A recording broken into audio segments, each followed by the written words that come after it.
Zdaj pa Metaverse. Ja, jaz sem pogledal tiste 11-minutni povzetek njihove predstavitve.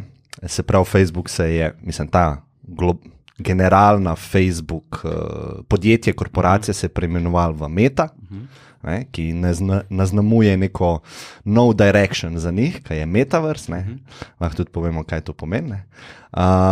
Ja, in prva misel, jaz to vedno ob teh prezentacijah, ki jih ima Mark, to povem, da mi ni jasno, kako lahko toliko nepopularno osebo, ki nima nekih komunikacijskih skillsov ali pa skillsov prezentacije, toliko pušajo, oziroma sebe on puša naprej v teh prezentacijah in prezentira podjetje. To se mi zdi ful slabo.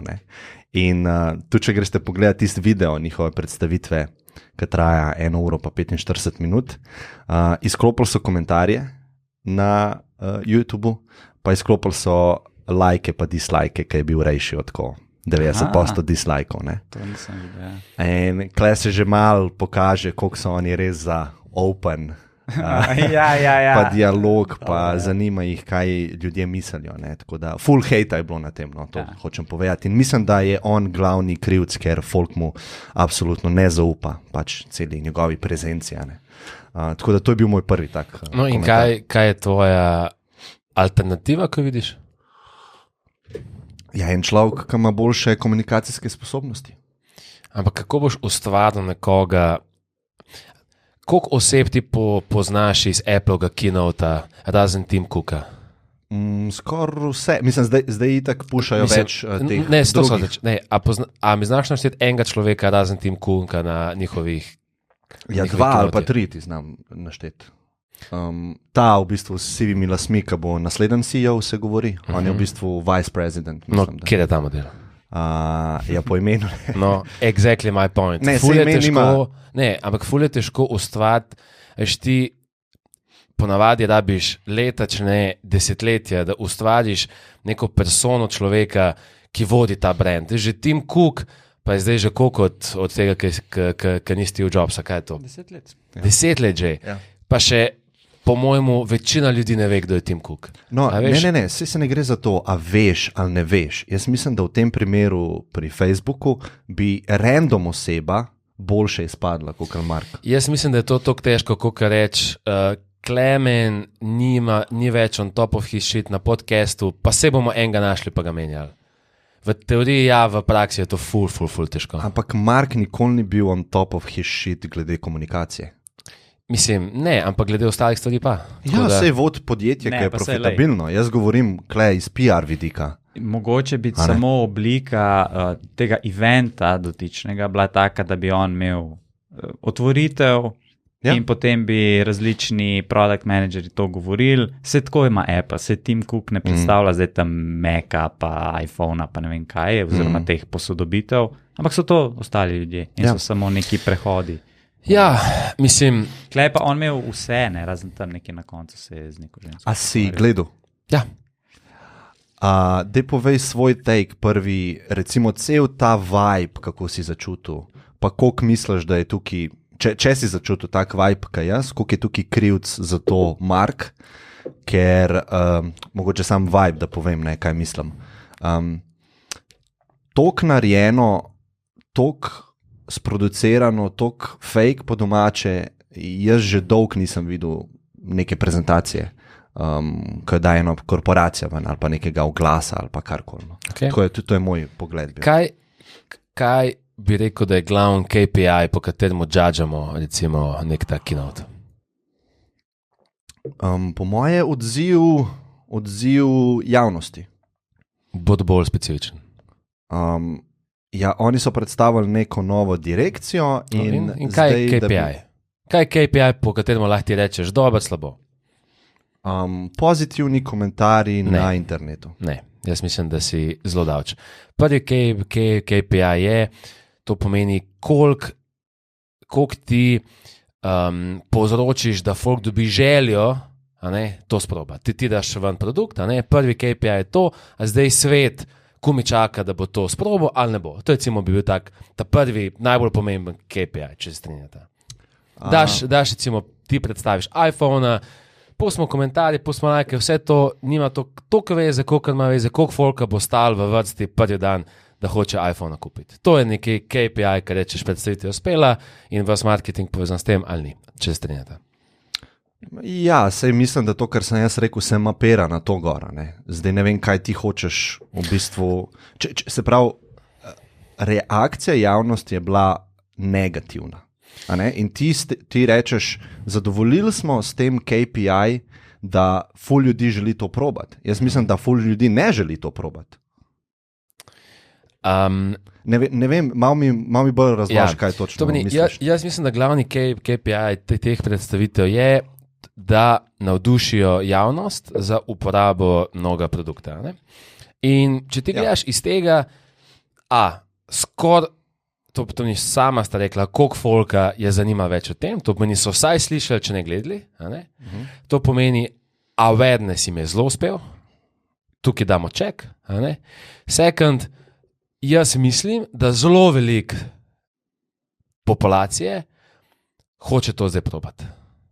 To pomeni, so navdušeni nad produktom. In če izhajamo iz tega, who gives a shit, a so dislike, a so komenti, cilj je izpolnjen. Po čem ti sklepaš, da je bil cilj, da ful ljudi želi to probati, izpolnjen? Zdaj si dal ta claim na mizo. Zanima, jaz mislim, da večina populacije si to hoče sprobati na lastni koži. Ja, zakaj si do tega zaključka prišel? To pomeni, izhajal sem iz sebe, pa izhajal sem recimo iz Twitterja, koliko folka o tem tvita, koliko folka je zdaj začelo o tem razmišljati, koliko vidim, da developerjev razmišlja, kaj bo potem postalo. No, to pomeni, je ta hype, ki so ga oni ustvarili. In če izhajamo iz tega, ta predstavitev, dislike, lajki, lahko se nekdo reče, da je bila zelo uspešna. Ja, ampak hype je bil generalno zelo negativen hype. Ja, to bomo videli. Zdaj, ki si rekel, na Twitterju je bil odziv. Ja, ampak odziv je bil ful negativen. Ampak negativen. Negativen iz tega vidika, ki sem jaz povedal, kako je bilo to prezentiran, in negativen z vidika direkšna, kam oni mislijo, da gre svet, kaj je pravilno, svet gre res tja, ampak da bojo oni bili sposobni to narediti, kar so prezentirali. Ker ti rabiš kle ful zaupanja javnosti, ki ga pa Facebook nima. Ne? Mogoče ga ima najmanj med temi podjetji iz Silicijeve doline. Ne? Warren Buffett je bil večino časa zelo hejtan z njegovimi odločitvami med folkom, ki bi ga mogel ceniti, to pomeni med shareholderji. In na koncu, če pogledaš cifre, moje tudi recimo v letu 2000-2001, ki ni šel v teh svet in investirati, so pisali ne vem kaj v njem, folk je bil ful strogo nastrojen proti njemu, ampak na koncu he won. In jaz mislim, da tle vprašanje bo sam, a bo on zmagal na koncu, jaz mislim, da ful je dal dober odgovor na to, če sta kaj videla, zdaj je bil spet bad PR o Charlie Mungerju. Charlie Munger, partner od Warren Buffetta, je investiral full casha, da bo zgradil nek kampus in njegov pogoj je bil, da on zdizajnira ta kampus. Ker on je tudi nek arhitekt bil ali hoče biti ali tako nekako. In ni dal okn. Večino sob v tej zgradbi, kjer bojo študenti bivali, je sob brez okn. In vsi ga zdaj kritizirajo, bla. In on je rekel, ful dobro, on je rekel, jaz nisem na tem svetu, da bi bil popularen, moj cilj je, da dobim full cash, in jaz sem fokusiran na ta cilj in moj vse en. Jaz mislim, da Mark Zuckerberg je fokusiran na to, da ta zgodba uspe in to lahko uspe brez dobrih komentov, brez dobrih lajkov zdaj. Jaz mislim, da Marci, a veš, tudi ko smo imeli tist boj proti 1%, pa potem proti najbogatejšim, pa največjim korporacijam, pa tako, vse to smo imeli, pa vsi so bili recimo proti Applom, ampak še vedno vsi kupujemo Apple. Tako da, a veš, pa takrat bi lahko rekel, Apple ni več tako cool, zdaj je svet se proti njem obrnil. Who gives a shit, če na koncu leta bilance štimajo. In to je to. Ja, ne vem. Ja, jaz bi se kar strinjal s tem. Je res, da je zelo veliko te hipokrizije. Se pravi, ti pogledaš to in odziv ljudi ni bil, dajmo na veliko si cancelati akaunte na Facebookovih meta izdelkih, storitvah, ampak sam hejtanje. Pravilna neka pozicija bi bila, da ti rečeš, ok, jaz si zdaj neham uporabljati njihove storitve, ker ne vidim smisla oziroma mi njihova ta filozofija Zuckerberga bom jaz to ne... To noben ne naredi. Jaz mislim, da ne, in iz tega jaz zagovarjam to stran. To mogoče sploh ni bil flop, jaz mislim, da je njim vrhunsko uspel. Zdaj se spomnim, ful je bilo negativnih kritik tudi čez TikTok. In spomnim se, ko je enkrat frendu že to reče mi, TikTok, in pravi, najslabša aplikacija ever. Stari, to je pa največji shit. Potegnem si dol in 6 ur sem zabil ta prvi dan na TikToku. In to je nekako enačim to s tema. Jaz ne gledam, kaj ljudje govorijo, jaz gledam, kaj ljudje počnejo. In mene bo tle bolj zanima, kaj bojo ljudje dejansko počeli, kam bojo dali svoj cash, svoj čas. Tako da... Ne, to se strinjam. Sam ta link med tem mi ni jasen, da če pa je full negativnih, je pa to kar dobro. Ne. To so dve ločene stvari. Mislim, jaz sem to hotel reči. Boljš bi bilo, da imajo pozitivne komentarje. Okay. To pa itak. Okay. Ne, ker zdaj sem cel ta cajt sem dobil, da je to kot znak, Ne, ker je Charlie Mungerju ali pa Warren Buffetta so kritizirali, pa je pa on naredil nekaj. Bolj mogoče message mu je bil, da to mogoče sploh ni povezano med seboj. Sej, moj point je, da ni. Jaz sem se osredotočil na to, da se mi zdi čuden, da ne najdejo nekoga, ki je boljši za prezentacijo teh stvari, ker mu folk ne zaupa. Jaz mislim, da je boljš, da ti folk zaupa, če prezentiraš nekaj. To je dober point. Veš, kaj je tle moj pomislek? Zdaj imaš ti enega plačanca, ki govori, ampak še vedno cel svet ve, da Mark Zuckerberg v zadnji stoji pa to vodi. To pomeni, rešitev je, Mark se odstrani in ni več na čelu Facebooka in potem recimo folk dobi več zaupanja v Facebook. Opcija B, ki bi sklepil, na katero stavi Mark, da nekako s časoma se spet dokaže kot dober CEO, kot dober vodja Facebooka in počasi dobi zaupanje. Ker na nek način, če se prav spomnim, tudi zaupanje v Steve Jobsa je v eni fazi ful padlo. Mislim, toliko padlo, da so ga odstranili iz firme, ampak z leti je potem dokazal, da si ga zasluži. In mogoče bo Marko to isto uspelo. Ne, to je res, ampak ta Steve Jobs je imel karizmo. Zdaj, ne vem, kako bi lahko jaz objektivno zmeril, koliko ima Steve Jobs karizme, pa koliko ima Mark, ampak jaz si upam trditi, da ima na neki objektivni lestvici Mark fulman karizme od Steva Jobsa. S tem se verjetno marsikdo strinjal. To, da se ti lahko z nekom poistovetiš, pa da je tak naraven, jaz mislim, da je ful pomembno za komuniciranje česarkoli, ali pa da dobiš ljudi na svojo stran.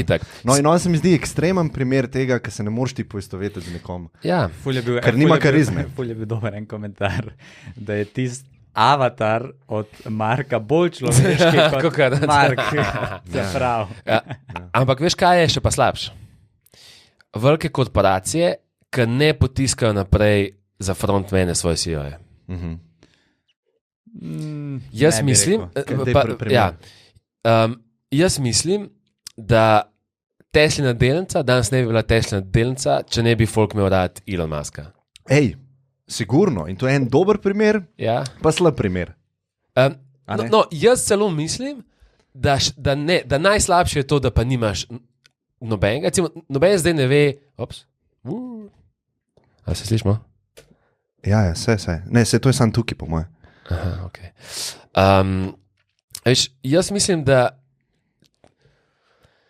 velike korporacije, ki bo imeli frontmene, ljudje nočemo followati korporacije toliko, kot hočemo followati nek folk. In jaz mislim, da za stock price bi verjetno bilo boljše, če bi BMW dal nekoga CEO-ja za frontmana, ki ima svoj Twitter. To je ful odvisen, kaj je produkt, pa to veš. Ti stari ne veš od Boeinga, nimaš pojma, kdo je frontman. Večina ljudi pa, vsaj 50% folka, ker to je zelo tak razdeljen trg na dve firmi, pa leti z njihovimi letali. Ne, ampak ta point odjanja je ful pomemben.